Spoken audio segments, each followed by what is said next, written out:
I mean, I'd say there's always this work-life balance Okay.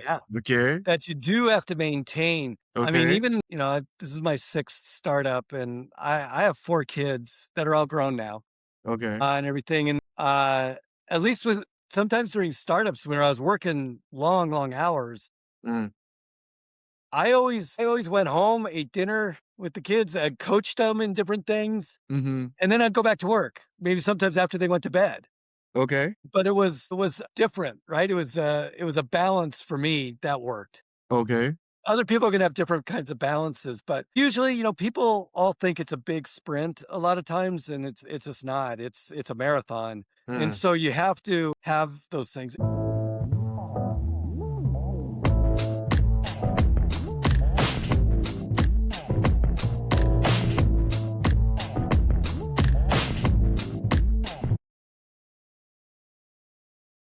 All right. Welcome to another episode with the Winner Cycle podcast, where we have a powerful conversation with leaders who don't just build computers, but they build a lasting impact. And today's episode addresses a hard truth that every funders need to hear.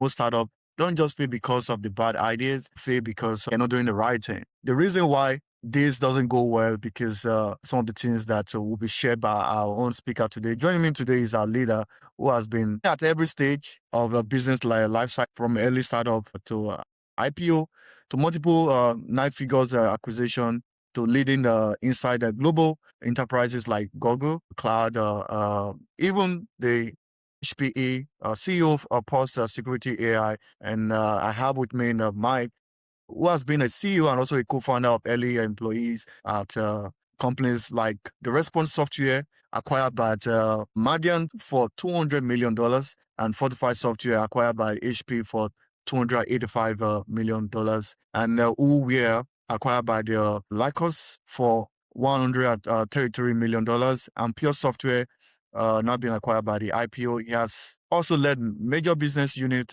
post acquisition, driving more than 400 million in revenue expansion in HPE. But what makes today's conversation is not just some of these numbers and all of that. It is someone who has learned a lot of lessons over the years and is willing to share that with us, from just being a venture, not just struggling to succeed, but able to scale up to a greater form and navigating through depths after the 9/11, struggling with product and market fit, and learning the first time and what breaks a startup before they even reach to their peak acquisition table. So in today's conversation, we shall unpack why most startups fail before they even scale. Like I talked about, the critical mistake founders makes very early enough. Our founders who are listening, you have to listen to Mike today, and the difference between growth and also the value creation, and how to build company that survive long enough to win, long enough to even have the opportunity to run into a public entity.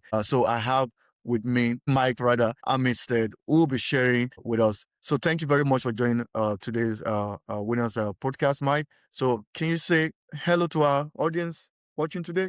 Yeah, thank you for having me as a guest, and yes, obviously, hello to everybody listening. I'm glad to be here and talk about early stage, middle stage, being acquired, young IPO, all those kinds of things. All right. So I was quite interested, or I was quite intrigued by your profile, like some of the things that you have done with the IPO, and that will be where I'm going to ask a question. Why do most startups fail before they even reach to even an exit stage?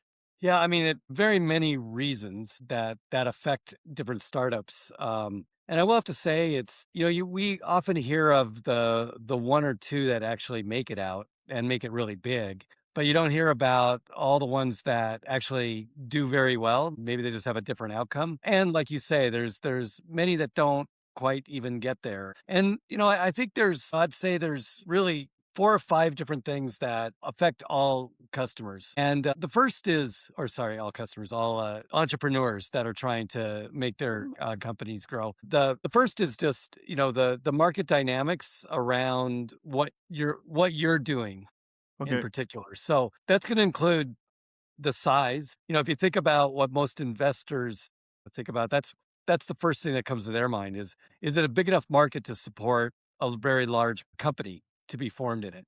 And so that is it. But there's so many other market dynamics. How many competitors are in there? What the buying centers are like? Are they used to buying things? Do they not buy things? They're used to buying expensive things. They're used to buying cheap things. it's those are all I have that all has to be taken into account in it and has some effect on the company as it grows. A second area would be the products or services themselves. Okay. What's the fit within those buying centers and those places? Quite often I'd say, and this is, related, another factor is, are you doing something completely new that is Mhm. of real value to the customer? Are you doing something that maybe helps with efficiency, but, they might think about it as combined with something else Mhm. or like a feature of something else, that makes a big difference. And, those kinds of factors that kind of get into the product fit to what the needs are out in the marketplace. Very big. Third large area, of course, is even your team. Who did you assemble? What kind of experience do they have? I've kind of dealt with both sides of things, being in small companies and big companies. And I can tell you there are absolutely differences between people that can perform really well in small companies and people that perform really well in large companies. And Okay. sometimes they don't cross. Okay. Sometimes they do. Sometimes you find people that they're just going to be good anywhere. Mhm.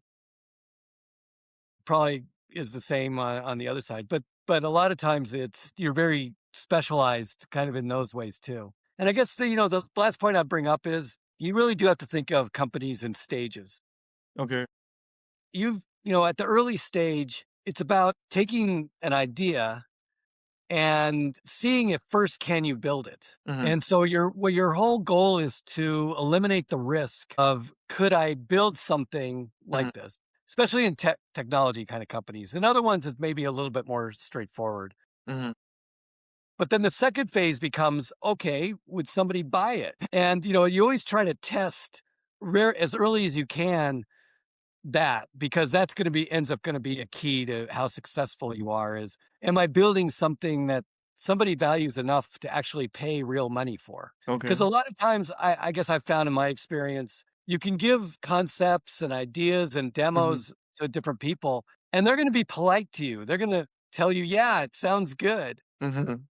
But it's not until they have to actually give you money Mhm. that you get the real test of, did you build something of real value, Mhm. to them? And so that's a very important next stage to it.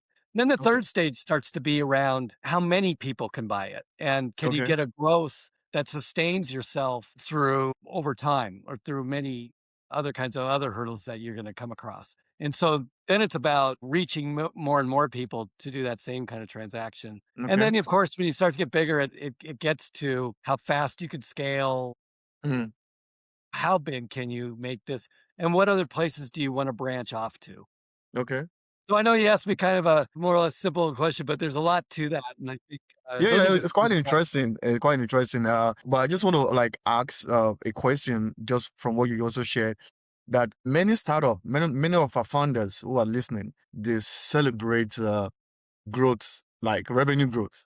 Do you think celebration of revenue growth is enough in this current landscape? It and I'll say, depends on how you define revenue growth.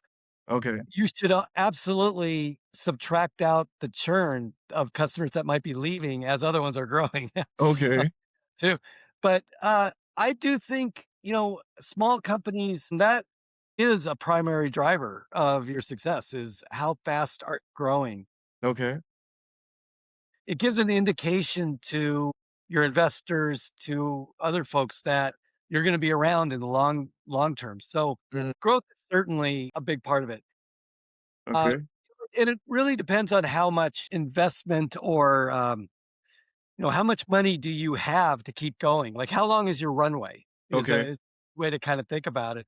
Because if Okay. you have a very long runway, Mhm. you can afford to experiment a lot, try different things, Yeah. Yeah. maybe get very specific with a few design partners or early Mm-hmm. customers.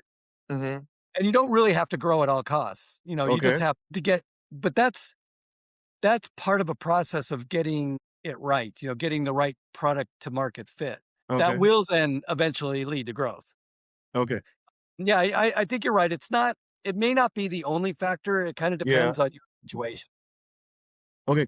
So I want you to engage with our listener, like, got the struggle between building revenue and building enterprise value. So at what point, at what cycle of business should they be concentrating on this part? Because I believe building revenue, just like you said, is very important. But you also need to build your enterprise value. Like, what do people know you for?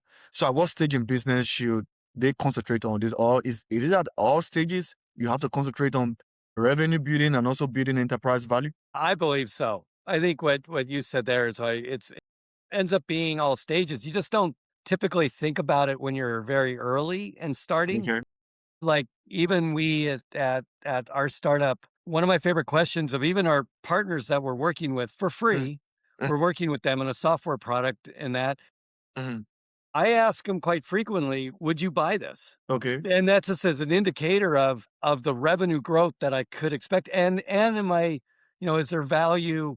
Am I giving them value? And do they find then, our company has value? And Okay. so I do think, but I think you're right in that it also is. It's just something that you have to pay attention to both sides of that, Okay. because it isn't just just about revenue. Now, I will have to say, if you're growing like crazy, and Mm, that company you mentioned that I started with, that we mm. did an IPO, we just grew. The product had a fantastic growth Okay. of revenue to it, and that gave us money to make, and we could make mistakes and not lose the business. Okay. Okay.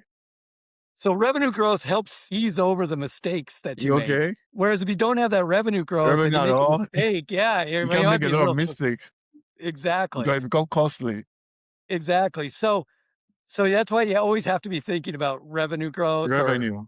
Okay. and maybe it's also just, your investment for small companies. It might be just so you're watching your burn, it's not really your revenue growth, but you're watching how much you're spending so Mhm. that you can, you can keep going. Okay. But then, yeah, but then Hey, winners, have you got a business or brand that deserves to shine? I'm just saying this right now because I'm giving the opportunity for you to advertise on Winner Circle with Jay and connect with thousands of ambitious entrepreneurs and leaders who are about growth. It's all about growth. So, whether you are advertising a product or a service, secure your slot as low as $100. So, what are you waiting for? Email us at advert@winnercirclewithj.com.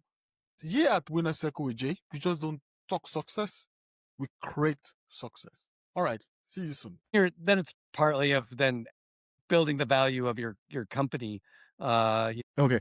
Like, from your word of experience, it's obvious that you've seen business at every stage. And but I want to ask, what are the consequences of the weak products market fit? And how should our listener who are founders of six figures, seven figure, eight figures of businesses, how should they be able to identify that this product is weak? It doesn't fit into the market. At what stage can they identify that? it's a great question because I think once again I'll probably give you there's different techniques you might use all along the way, and you should always be testing for this. A lot of times when you're small and you start, you talk about it in terms of I need to pivot Hmm. because Yeah. because I'm hearing from my customers that the value proposition isn't fully there. Mm. I'd even say just, in the current one I'm in, we started off talking a lot about one aspect of the product. And you could just,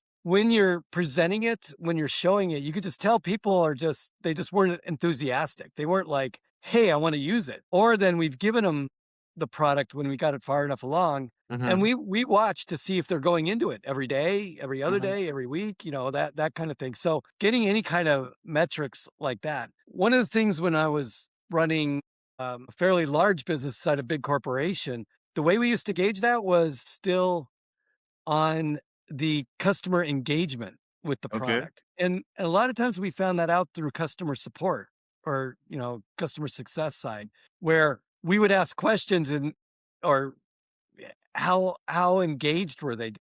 Did they call? Did they say they were using the product? Did they not? And so, there's different indicators, I think, depending on the maturity of where you're at that you Oh, look for. But I do think it's one of these things where you can tell when someone really wants to use your product and mhm. when they're doing you a favor, and you Okay. don't want them to do you a favor. Yeah. You want them to feel really good about using the product. And so it's, maybe direct talking to them. It may be just knowing, how engaged they are on any kind of support boards or anything like that. I mean, it's a lot of different ways. Okay. Yeah. For our listeners who are thinking of acquiring some businesses, as someone who have gone through that process, you co-founded Fortify and also Respond. What decision position those companies for acquisition?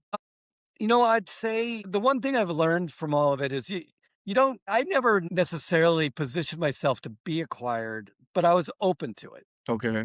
In some ways, I guess I'd liken it to especially as a co-founder and the CEO, I was always selling the company to somebody. Okay.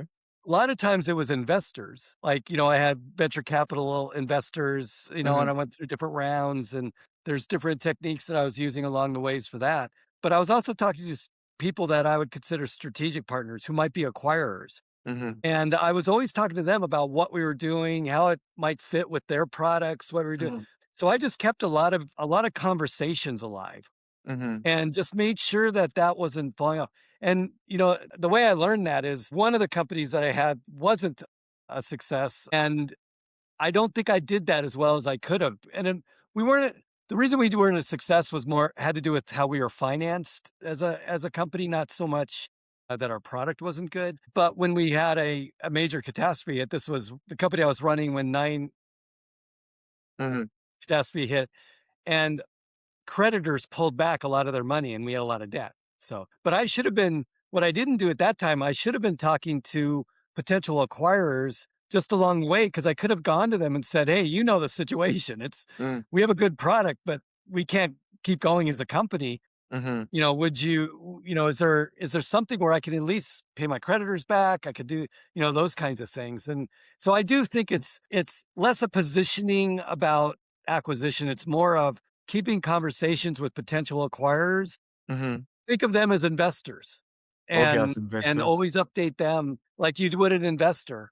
Okay. And then when the timing might be right for either them or you, then it could work out. I mean, that's a hard thing to know. With acquisitions, you never know when the timing is right. Yeah. Might might be really good for you, but really bad for the For the other acquirer person. or vice Yeah. versa. Hopefully that's the case for most people is if Yeah. the acquirer wants to do it. Just to share a little light on to do a follow up on the conversation you just had. A lot of our listeners, they are thinking of acquiring some businesses, and so what do you think are some of the things that they should care about that most founders overlook? Like you talked about, you need to know the timing. It may be good at this end, it may not be good at this end, but for someone who wants to acquire your business, what are the three things that you need to take note that most founders usually overlook? The acquirer will want to know uh, what your kind of your operations in order. That gives them Okay. confidence that you're running a good business. So, Okay.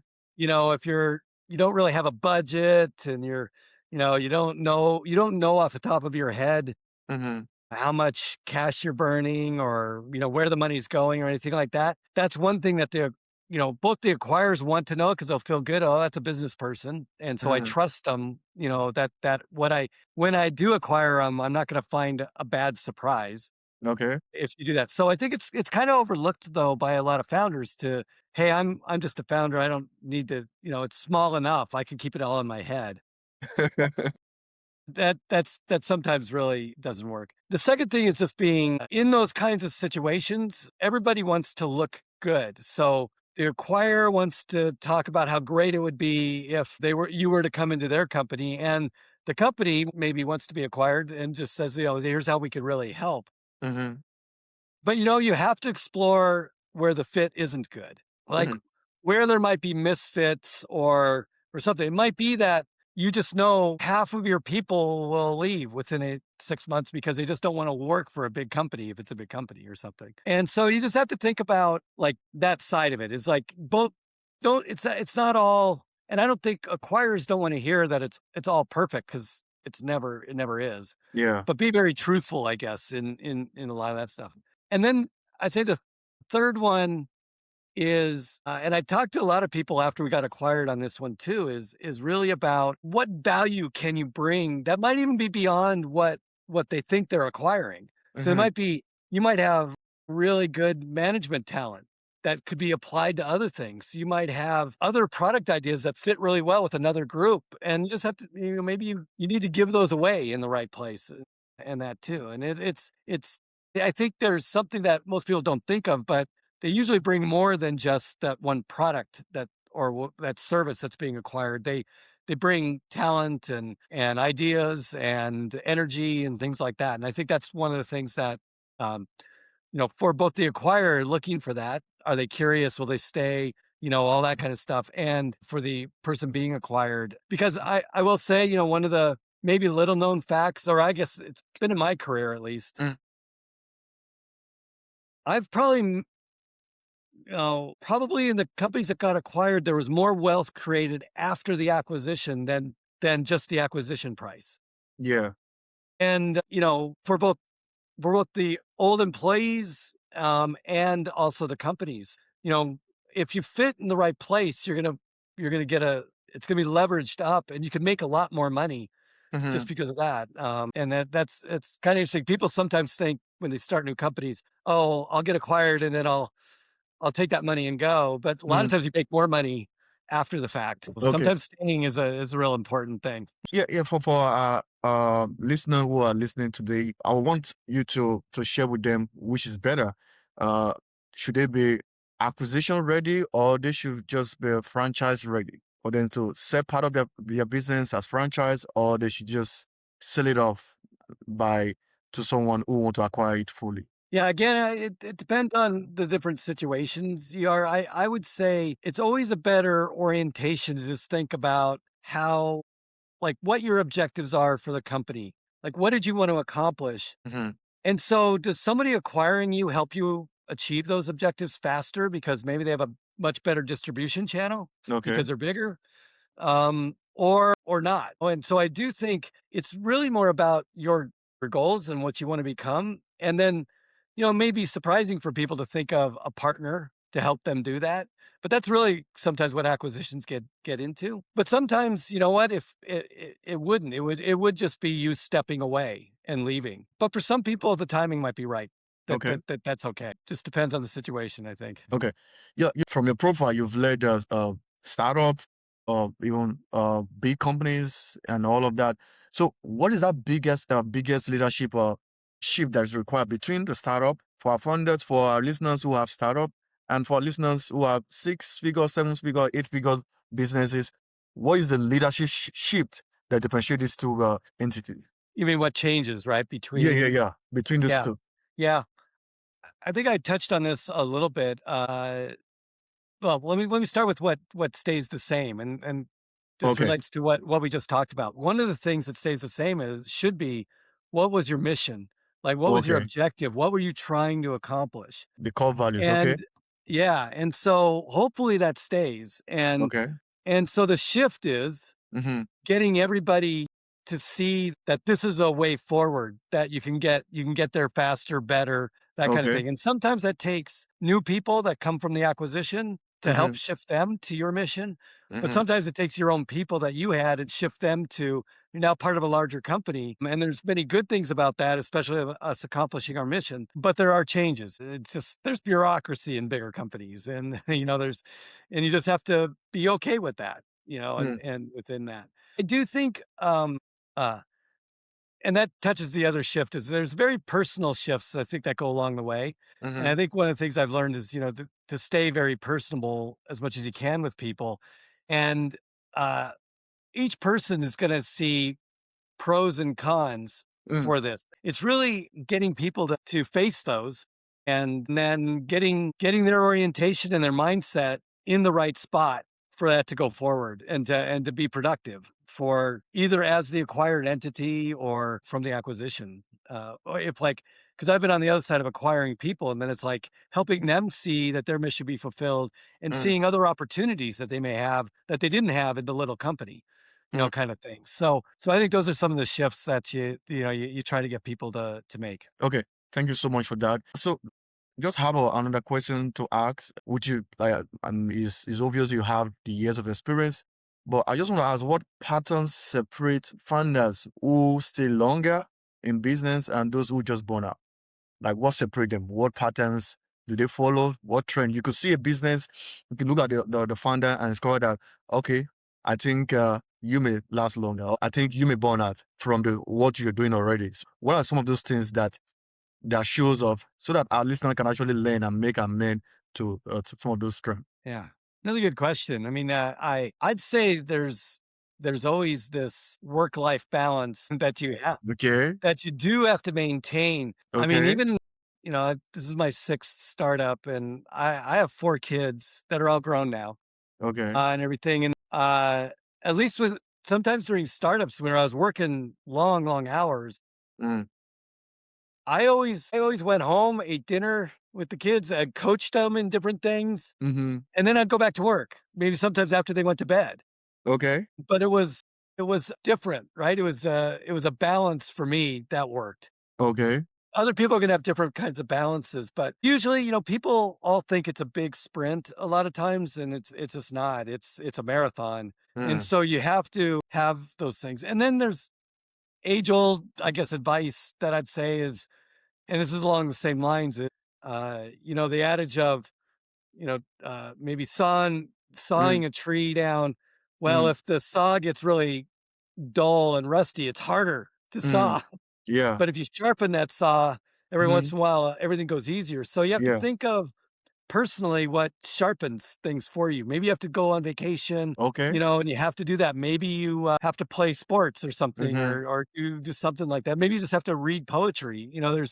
There's things that, or meditate. There's things that do that best for other people. And I do think that balance is the key to the burnout.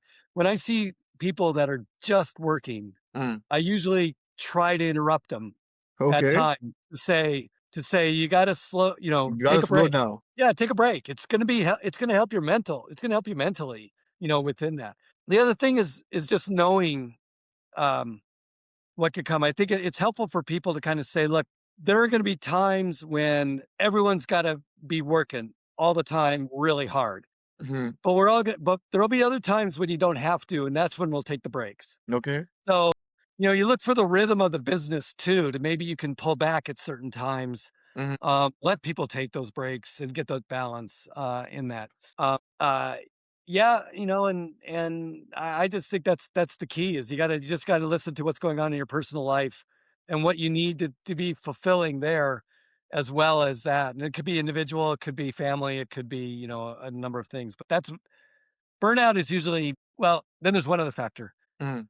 It's how interested and curious and excited you are about what you're currently doing. Oh, passion. Because if people get burned out when they're on a task they don't really like, or Okay. they fell out of love with it or something.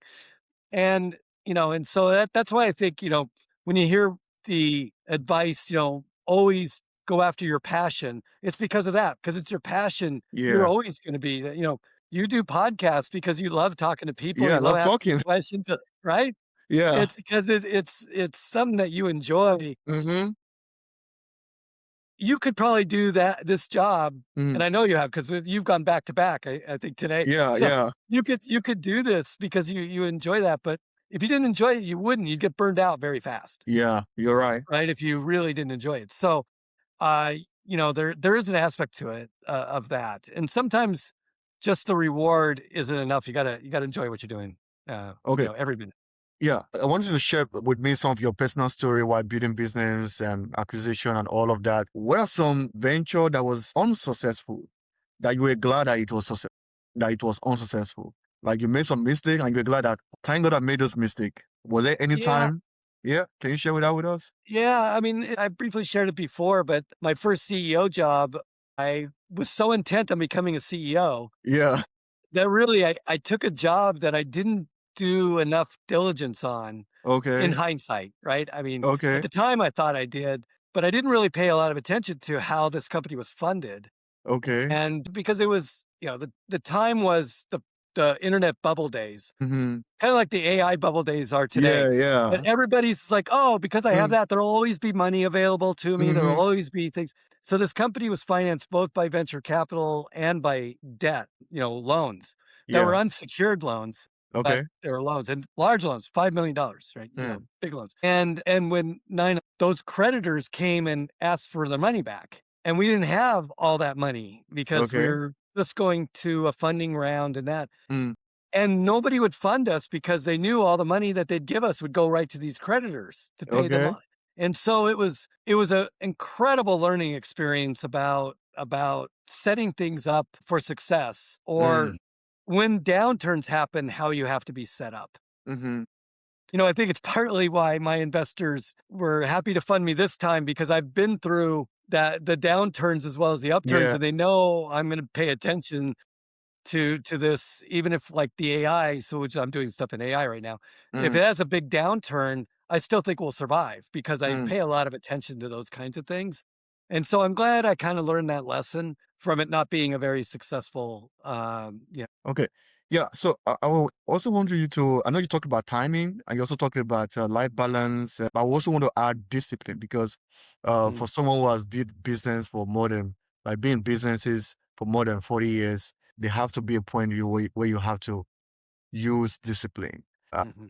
either to yourself, working with people and all of that. So I also want you to share personal stories where you have to discipline yourself. You have to put in discipline just to achieve those goals, either as a CEO or as a founder or as someone who is trying to make an acquisition or preparing for being acquired. Yeah, I think there's boy, there's a lot of it's a very good point you bring up, because discipline is ends up being a a key factor in doing it. And so, you think about everything from the discipline of making sure I'm keeping my investors up to date and knowledgeable, and things. I think that's one discipline I didn't have at the start. And they want to support you. They want you to be successful, but Hmm. oftentimes you can think of them as, "Oh, no, I have to go talk to the board," and maybe Hmm. they're going to look for flaws or things like that. Usually they're not.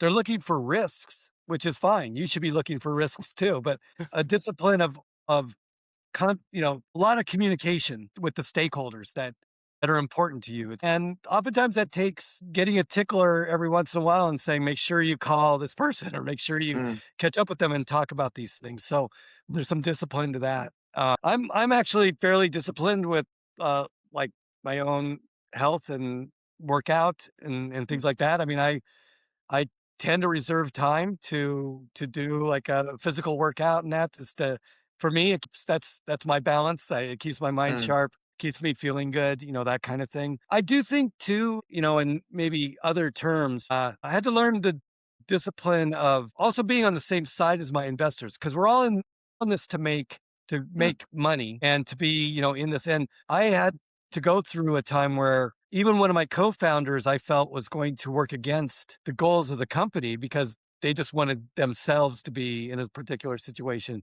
And I had to fire them. And, it takes a lot of discipline to actually take actions like that to do it. But what I learned from that was everybody else in the company could see it too. And if Okay. I didn't have that discipline to be able to actually take the action, they would have Mhm. wondered about my own leadership and that too. And so, there's those are some of just examples that I could think of where the discipline, across a spectrum of things has really come into play. Okay. Yeah, we talked about a little bit about the impact of AI. As someone who has built business over the years, what do you think founders could do to use some of these AI tools? Do you think this AI tools is going to take them out of business, or it's going to help them to they can leverage on it and build their business? What do you think would be the role, especially for businesses that's already gone past the growth stage. They're already like having great revenue and all of that. And now they are being pushed to see AI. Like there's a rush. AI is coming on everything. Everyone is getting worried. What do you think they should do, in your opinion? Yeah, I think they should jump in. Like if it and it could, because I do think it's one of these technology dislocations it's gonna cause a dislocation in the market a little bit. And Okay. so there's a bunch of different ways to jump in. Maybe for a very established company in that, form a tiger team. Have them go after like almost impossible problem and say they have to use AI to kind of accomplish it. See what they come up with. It's like it's a worthy experiment because you learn what it's good at and what it's not good at. Because Mhm. it's not good at everything. And the current AI gets a lot of hype, but it's a tool Yeah. right now. I mean, maybe it'll become something else later, but it's just a tool. So you want to get good at a tool, and use it to your advantage. So learn everything about it, get some experience, and my view is it's going to create more opportunity than it's going to eliminate. We saw this, in the age of the internet, Yeah. everybody was so scared that the internet was going to take away all, remember this term, bricks and mortar companies were all Yeah. going to go away. Yeah. They didn't all go away, They didn't you go know, away. Nah. and AI is not gonna overtake. It's gonna change the nature of things, but it won't make things go away. I just firmly believe that. So my advice then is to get in, use it, and don't just kind of casually use it. Build a whole project. I mean, try to replicate something maybe that your Mhm. competitor is doing and Yeah. have a team that just does that and you use AI only to do it. That kind of thing is I think Okay. my advice to people. Okay. So we also want to hear your advice for a lot of the founders who are thinking of starting a business. Should they still stick with online businesses or businesses that have the brick and wall, like you have to be in a store, in an office, and all of that? Because it seems those things are gradually getting eroded. People are no longer fancying being in the office, in a cubic. They want to be at home, want to work from home, they want to do their businesses from home and all of that. So, what do you think? What is your advice in those regards for someone who want to start a business? Should they stick to having an office, maybe a shared office, or just work from home and build your business from there? And if any of those reasons, why, based on your experience? Yeah, I think my experience right now, the company we're in, we are 100% distributed. We don't have an office. Okay. The last one I did get an office, pretty Okay. quickly. And the reason why I felt like this one we didn't really need to was we actually shared the whole COVID experience together, and we Okay. all know each other, and we know how to Okay. work over video, and being separated. So we already know how to work. If you're working with new people and that too, and you're just starting a business, I'll say it, even today where we know each other, it slows us down a Mm, little bit because the conversations you have at lunch mm, or when you're just taking a break or something like that, you you get a common understanding of where you're going and what you're doing. mm. And so there is real benefit for being in an office in one place together Oh, at the start. But if you're used to the people, you're used to working a certain way, you can work fine distributed. And you don't have to have an office in that too.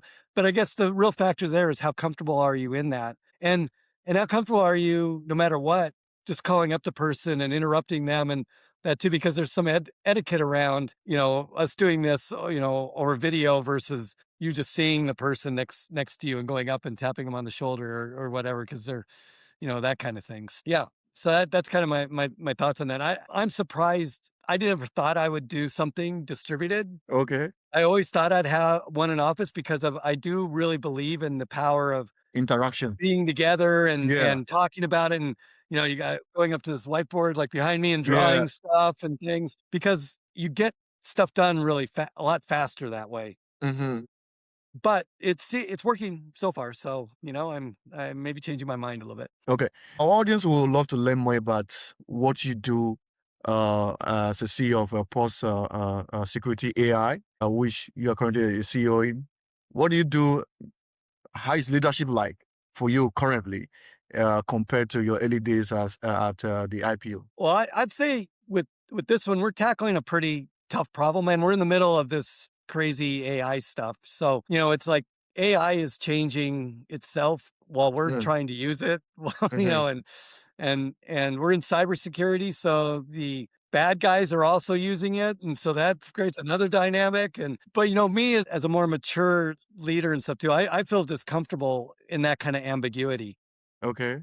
In fact, I probably like it. That's why I do it. I've done it a bunch of times but again, I'll use kind of a little bit more of a sports analogy. So I apologize to Mm, your audience for that if they're not really into sports and that too. But when you play a sport for a long time, they say the game slows down for you. mm, I mean, business, I think it's the same thing. When you've gone through a lot of experience, gone through a lot of different kinds of companies, you're right. I mean, I'm entering my 50th year. I've had all sorts of bosses, all sorts of types, and you learn how to do that. And nothing. I mean, there's still stuff that kind of surprises you, mm. but you learn to be calm about a lot of it, and the business game is kind of slowed down a little bit, and I feel very comfortable with that kind of thing. So that's kind of a difference right now. Hey, winners, as we continue our journey together today, I want to share something truly special with you. Over the years, I've had the privilege of coaching countless business owners, entrepreneurs, leaders, guiding them to achieve breakthrough results and unlocking their full potential. So I'm opening up just 4 slots for my monthly business coaching program. That's right, 4 slots. After being fully booked for the past 3 years, if you're ready to elevate your business with personalized guidance, proven strategy, and a supportive community, I'm here to help you navigate challenges, refine your vision, and achieve your goals. So if you're committed to taking your business to the next level, I want to hear from you. Reach out to me directly at jay at winnercirclewithj.com and discuss how we can work together to build the future your business deserves. So don't wait. This is your moment. Join Winner Circle and let's embark on this transformative journey towards success together. And now let's dive back into today's episode. Okay. Yeah. For our audience who are listening to you and who are doing businesses online, distributor, like you talked about, what are some of the risks, like cyber risks, they need to look at for in doing business, a distributed business, working remotely? What are some of the first thing that they need to look out for so that they will not be in that position where they were able to maximize their profit? Because, like you talked about, as you're using AI, other people are also thinking of hacking those systems and all of that. So, what are some of the risk factors they need to look out for?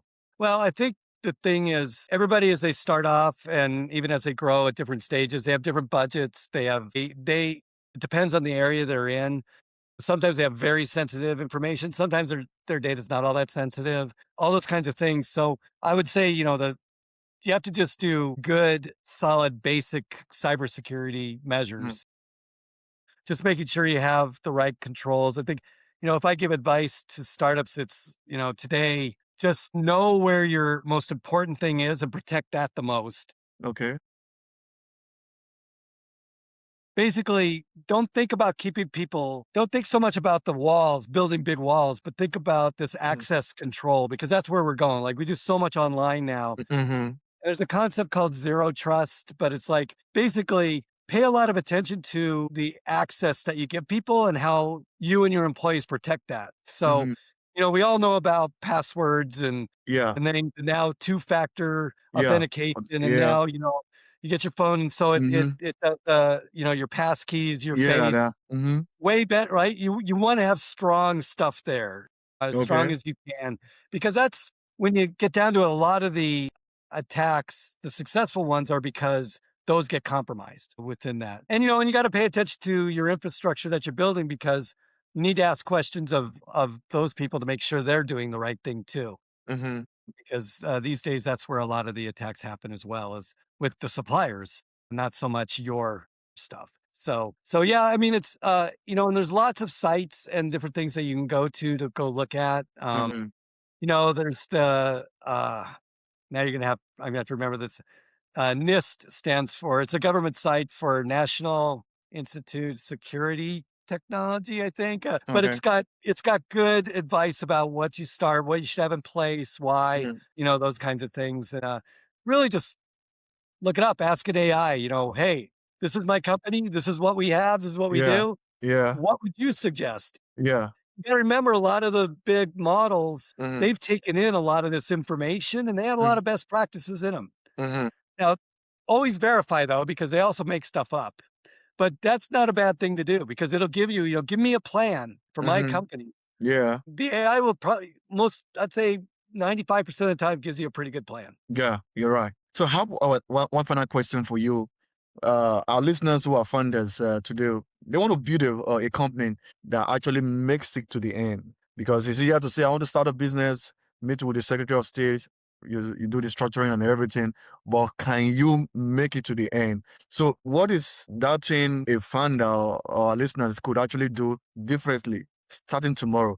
They have the business already structured, they're about to get started, they have the website and everything. So, what's the first thing they need to take note of so they can go through the journey and get to the end? Yeah, it's you're giving value to your intended customer Okay. because that's gonna, as we talked about earlier, when they really value something, they're gonna want you to survive too. And so they're gonna do things, they're gonna buy things from you, they're gonna tell their friends about you, they're Mm, gonna do all these different things. And that happens in every market, mm-hmm, even in these big professional markets, even ours, I mean, on cybersecurity, mm, most of it comes from referrals, believe it or not, mm-hmm. and no matter how much advertising you see in the Yeah, airport, referrals. Yeah. it still comes from that. So it's is truly um a maniacal focus on the value that you're giving to the customers, and don't be afraid to hear the bad news too, because that'll help you get improve it and get it better. Okay. And that too. So that's it. And I talked about a couple other things that you just have to do that are just basic business sense. You have to make sure you are in the position as strong as you can be from a funding, whether that's your own personal funds or whether it's you got an investor or whether, Mm. because you need, every rocket ship needs some fuel to get out. Yeah, If they yeah, wanna make it to the end, if they want to, I guess we'd say now go to Mars now, but it used to be go to the moon. You still have to lift off and get out of. You have to get past gravity yeah, because gravity pull you down and try to keep you in, yeah, but you need fuel to do that no matter what kind of rocket ship you have. yeah. Having funding or the incoming business or stuff, Mm, that's your fuel. mm-hmm. So make sure you're paying a lot of attention to that. And then, the other part is just hire great people because they're going to have ideas, take you in ways, help you do things. Yeah.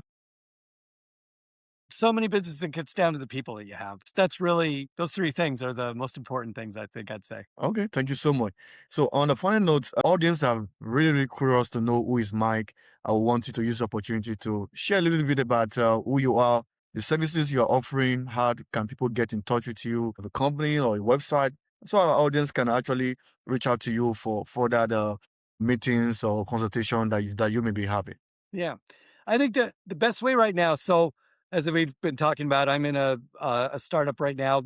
We're actually in stealth mode, although we have a website now, and that's just pulse security AI dot AI. Okay. Different, not a .com, it's a .ai. Dot AI. Okay. Security dot AI. That's one place. The next is we started actually a community site for cybersecurity professionals Okay. called the Security Impact Circle, Mhm. and you reach it by securityimpactcircle.org. And it's just a site where we're trying to gain a community to share information in that about cybersecurity management, actually, more so. So we have blogs on there. We have a sign up sheet that you Mhm. could do that is a good way to reach us and keep up to date about what we're doing, that kind of things. That's I'd say for now. And then just keep us in mind if you're in cybersecurity or you want to have protection. Check back at that post security AI site as we get to shipping our product. All right. Thank you so much, Mike, for sharing that with us. I'm your host, Dr. Osaretin. It's been a great time having this conversation with Mike. Huge thank you again for sharing some of those valuable lessons over the years. Like 40 years that's incredible. I'm sure our audience are going to reach out to you, learn more about some of the things you're doing in the cybersecurity space. They feel at the fundamentals. You need to get those things right. You need to know the people you're working with, what is moving your passion and everything. You don't just fail because you want to fail, because you didn't put a lot of work. You didn't take out time to look at some of the things that that you value so much that will keep you going and all of that. If not, you're going to burn out. So we need to build systems. We need to build disciples. We need to build companies that buyers will always want to come back repeated sales. So if today's conversation challenge you to think about how you could grow your business, whether you are just a startup, a 6-figure, 7 or 8-figure business, I think you need to subscribe, you need to rate, you need to share the Winners podcast so that you can learn more about some of the things great minds like Mike have shared with us, how they think, what they've done over the years, and how they could also build business. So once again, thank you very much for joining, and thank you very much, Mike, for sharing some of your thoughts with us. And I hope everyone have a great evening or a great time today. Thank you so much.